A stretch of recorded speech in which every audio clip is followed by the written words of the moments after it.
Hi everyone, thank you very much for listening to me at this paid social event.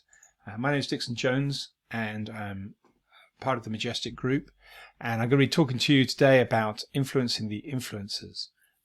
I've been in the industry for well over 20 years now. I started my first venture in internet marketing in 1999. If you want the presentation at the end, please email talk@dixonjones.com with the phrase Majestic Monitor in the subject line, and we'll get the slides through to you. I want to start with a rhetorical question, really, and the question is, how do you leverage influencers for marketing? And it's a question to you. How do you do that? What do you do? Do you get them to talk about you? Do you get them to write about you? Perhaps you get them to link to you. If you're an SEO, that's usually one that you're trying to do. And how, or do you get them just to like and share your content? And I think the answer to that is a rhetorical one. It really depends on you. For me, it's a combination of B and C. I want them to write about me or link to me because I'm an SEO, but not always. Certainly more recently, it's been getting them to talk about me. And I'll talk a little bit about that as we go through the presentation. So to try and get influencers to really engage with you, however your definition of engage is, you first need to identify the right influencers. You need to then engage with them, and then you need to define a digital asset that they'll be talking about, hopefully, or a physical asset if that's your business.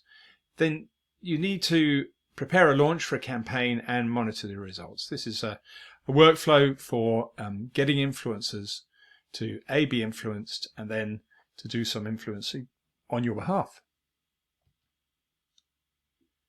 So the question that starts this is finding the right influencers. And it's not as easy as you might think. There are tools out there. Twitter is a great place to start, but within that, you really kind of need some tools to help you. And I've listed three here: BuzzSumo, SparkToro, and Majestic Monitor.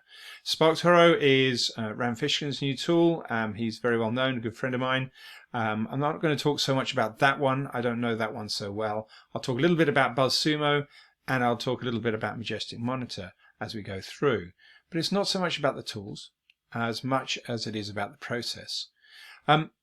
People do not go pay to play. So you can't just put an advert out there on Twitter and some influencer says, now I see you, because they saw an advert or some other interaction, and just go and buy one for the sake of it, and then they kind of turn into advocates. That's not the way it's going to work. A better way, a better approach might be to have an advert that gets them to see you, or some other kind of way of engaging with them, and then you engage with them socially and get them to love you before you involve them in buying. In fact, quite often influencers are never involved in the purchase of the product at all.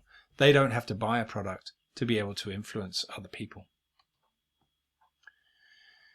And finding the right influencers is not so easy, especially if you're going to try and set up a Twitter campaign. So this is a Twitter campaign, and I'm using the example here of Fort Lauderdale.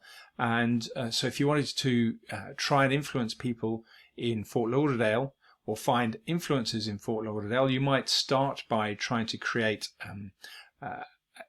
targeting based on the word Fort Lauderdale.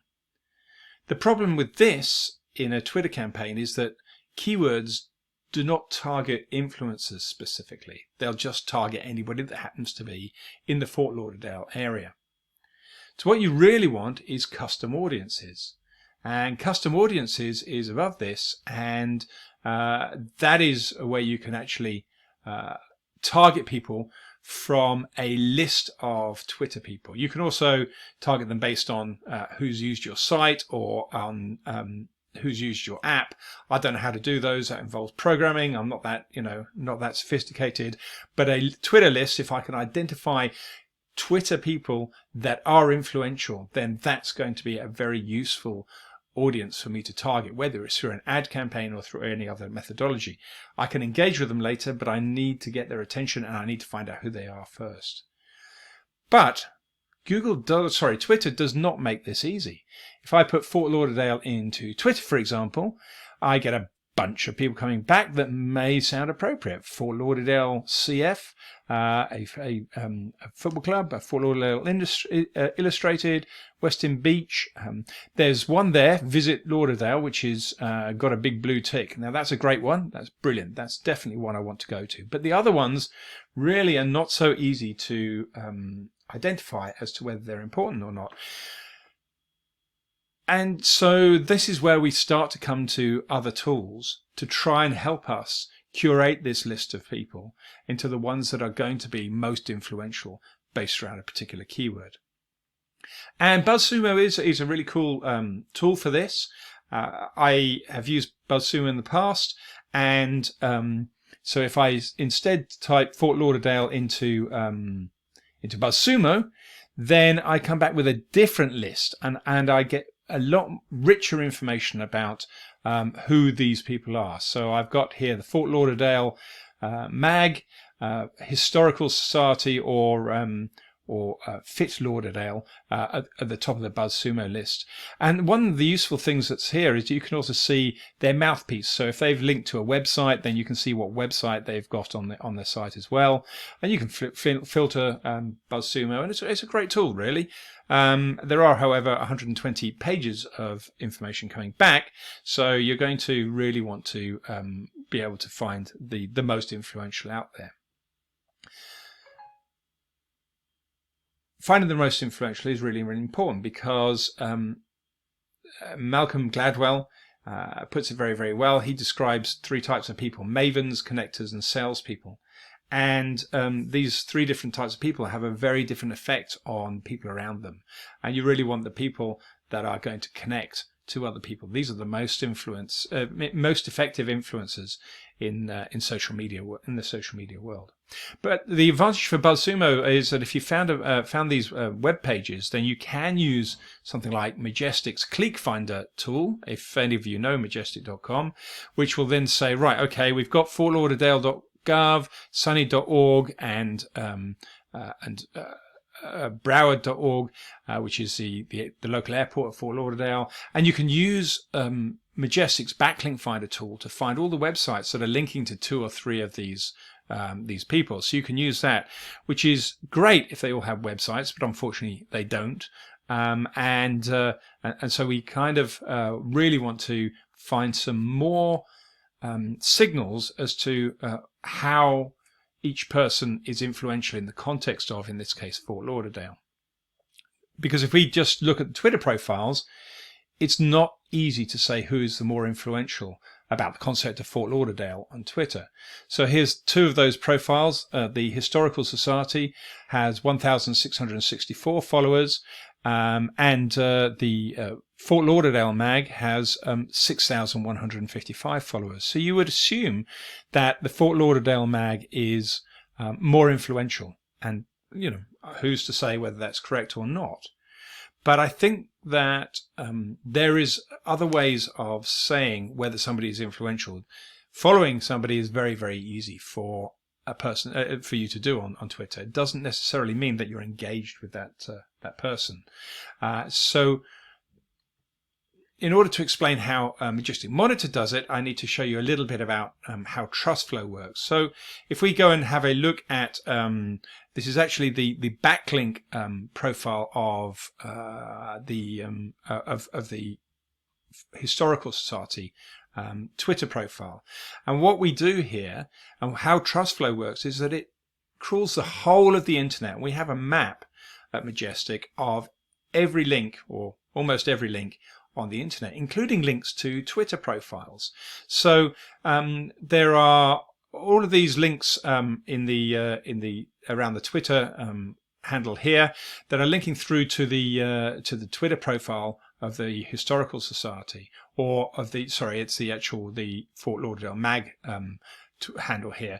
But also we've got the MarthaStewart.com is linking through to the Fort Lauderdale Mag, and then VisitFlorida.com is linking through to Martha Stewart.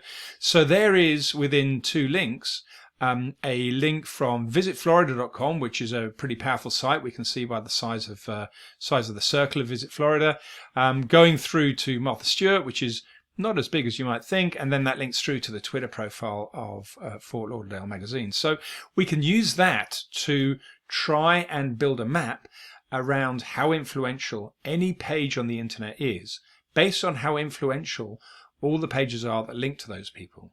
And those are linked, and the influence of those, or the strength of those, are based on the ones that link to them. So this goes back tier after tier after tier after tier, and here we're showing, I think, 4 tiers of links through, and seeing that that we can see the influence of and measure the influence of a particular Twitter profile based on this score of trust flow that Majestic's built up.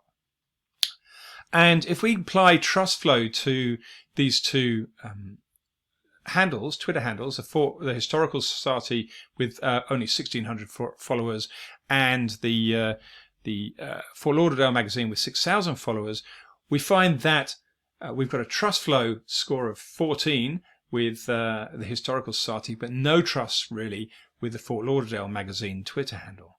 So this gives us an interesting dilemma, and it gives us a different metric, but it gives us a problem, because there is a disconnect between an influencer on Twitter and a topic on Twitter. And somebody doesn't have to be influential. Somebody doesn't have to be influential about a particular topic to be influential, and vice versa. So that's why we built Majestic Monitor. So what I want to do is show you what Majestic Monitor does to try and get around this problem. So I'm going to go into real time now, actually, and go and see what happens on Majestic Monitor. This is a system that really uses the trust flow concept for all of the Twitter profiles out there. So we can then use this to build a list of Twitter profiles that we think are appropriate. So we can go and have a quick look at any particular person. So if we have a look at the Fort Lauderdale history site, then we can get a pretty good breakdown of who they are. We've got their score, their trust flow score here, and we can see who are similar to them. The Riverwalk Fort Lauderdale, Find Your Next Adventure, etc. We can find a bunch of other people. We haven't seen any tweets on them recently, not surprisingly. They're in lockdown, I would imagine. And we can find out whether they've been saying nice things or bad things, and a whole load of information here about what's happening, including the websites that are linking to them and how strong those websites are, and the kind of topics that they're involved in.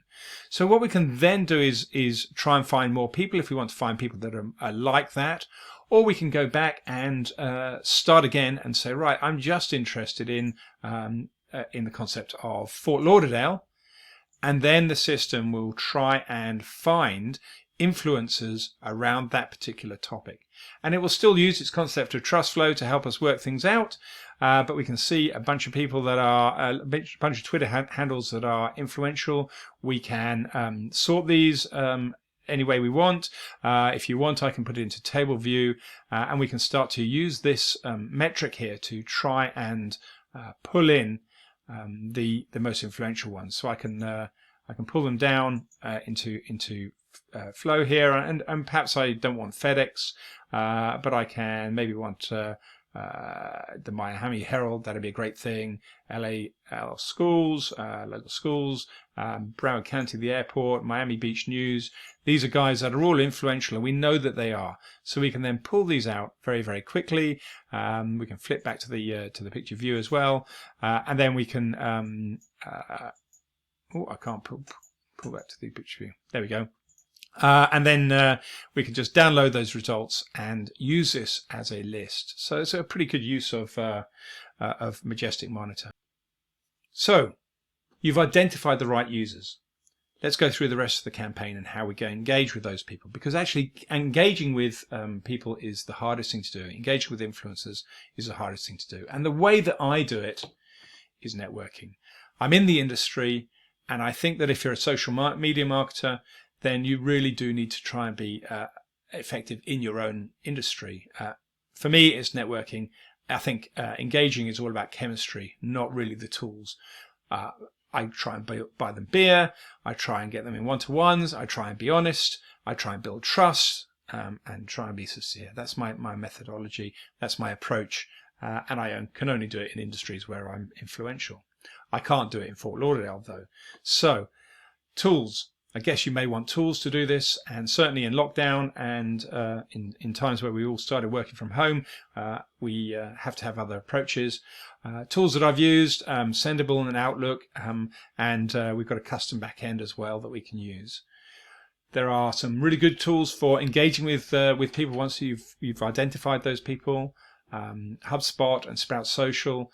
One that I've used a fair amount is Sendable, and I quite like Sendable. So the next part of trying to engage and influence the influencers is to define the digital asset that you really want them to engage with. Actually, content need not be king in this. You don't need to get them to talk about your website necessarily. It might be all sorts of other things, but the best asset is something that's unique, something that's an idea, a product, a process, not just a URL. You don't want them just to say, hey, go to this website and do something. You want that engagement to be much more robust than that. So BuzzSumo did some research about why people share and engage with content as opposed to why they link with content. And some of the things that they do for sharing is nourishing relationships. Fun content is great, getting the word out about causes they care for, sharing helpful and valuable content. But one thing that we found very, very useful and a really good way of engaging with influencers is to run a podcast. And we find that the influencers tend to be very, very happy to come in onto podcasts as long as the topics are sensible and the podcast itself is reasonably reputable. Then we've been able to get most of the influencers that we want to come in. Think about Graham Norton on TV. Graham Norton doesn't pay all those people that come in. They all have their own story to tell. So bring them in through a podcast of some description. Really can engage quickly with them. But it doesn't have to be that. This is a report that Stone Temple did, which is a consulting company in the SEO industry, about whether links are a powerful ranking factor. And it was so powerful within the industry that it had a huge impact. So if I use BuzzSumo's data here to show that, the article that they had that came out, whilst everything else that they were putting out had 40 shares or 100 shares on engagements on Facebook, this one had 1,000. They had 819 LinkedIn shares and over 1,000 Twitter shares compared to 74 Twitter shares for the next article down. So get the right content and people will engage. So you found something that the influencers will talk about. Prepping how you approach them is key. If it's the launch of a new product or a new idea, then prepare the announcement and send them a preview before you go live. Tell them the link URL and the exact time of the launch as well. And then when you do go live, please don't forget to remind them that it is live. And then finally, you launch a product, they'll talk about it, they'll say something about it because they already trust you. You've already given them something. Before you do it, though, choose a KPI, a key performance indicator, and stick to it. Don't change your key performance indicator just because you found another metric that looks better than the one you've stuck to. It could be traffic to your digital asset. How many people have read my podcast? How many people have seen my webpage? It could be traffic from the influencer content. So what they're saying on their websites or their pages or their tweets. It could be search traffic. It could be whether your page has got an increase in citation flow or trust flow or some other metric. Look at the impact over time, not overnight. And make sure that when you do compare results between campaigns, you compare like with like. So that's pretty much everything I've got. We've only got 20 minutes. So I'm going to leave you with this. It's not identifying the influencers. Use Majestic Monitor or use BuzzSumo or use SparkToro. But use something sensible to identify the influencers and then build up that relationship over time. That can now be done by Majestic Monitor to help you. But it's really about that asset. What's the next thing that you're going to try and interest the influencers with? Is it going to be new? Is it going to be authoritative? Can they reference it? Is it going to be unique? Is it going to be yours? But most importantly, is it going to be valuable to them? Thanks very much. Again, if you would like the presentation, email talk@dixonjones.com with Majestic Monitor in the subject to get the slides. Have a very good rest of your day, and thank you very much for your time.